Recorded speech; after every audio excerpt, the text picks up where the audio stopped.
This year, Minnesota has declared May Save Your Tooth Month. It may sound unusual, but it brings awareness to something that could save you some headaches down the road. So today we have Dr. Craig Knoblet, the president of the American Association of Endodontists, here to tell us all about it. Thanks so much for being here. Well, it's a pleasure to be here. Thank you. Yes, and you actually have a proclamation, which is so cool. Can you show us that? So we have the governor's proclamation declaring May to be Save Your Tooth Month here in Minnesota. All right, it's official when you got that proclamation. Yeah.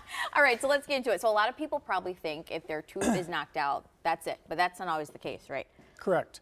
Yeah, there are possibilities to save it. If the tooth gets knocked out, especially if it's intact, the best thing to do is put it right back in. But, you know, some people might be a little squeamish about that. But, you know, I've seen parental adrenaline kick in when something like that happens, and they get it in quick, and then they start thinking, oh, wow, how did I do that? But that's the best way to handle that situation. But if you can't manage that, the best thing to do is to don't handle the tooth by the root itself, just the crown. So like the part that you can see when someone smiles. And don't touch the root surface other than if you need to rinse it off a little bit, you can.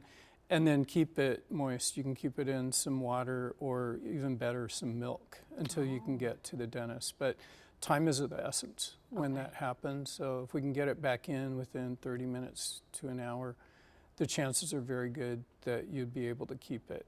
Okay, so either stick it back in or hold it by the root, or not the root, not the crown. The crown, and then rinse it off, put it in some water or some milk. Okay.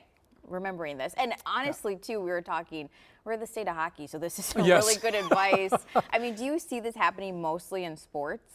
Yeah, I would say that's probably the most frequent accident that happens that knocks a tooth out. And if you remember the gold medal hockey game this year, we had Jack Hughes.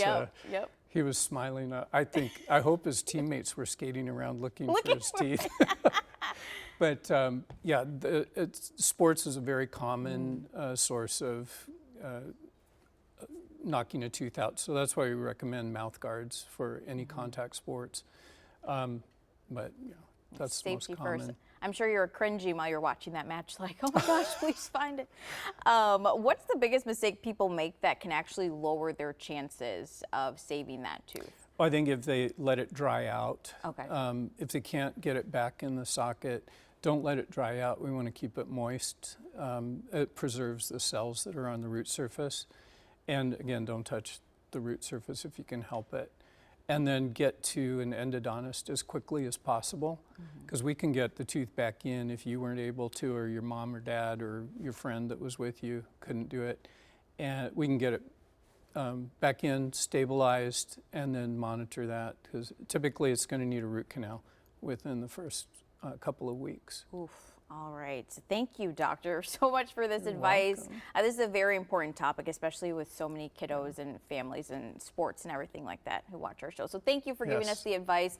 We'll have more about how to save your tooth if you missed any of the tips or want to write them down at care11.com/noon. We'll be right back.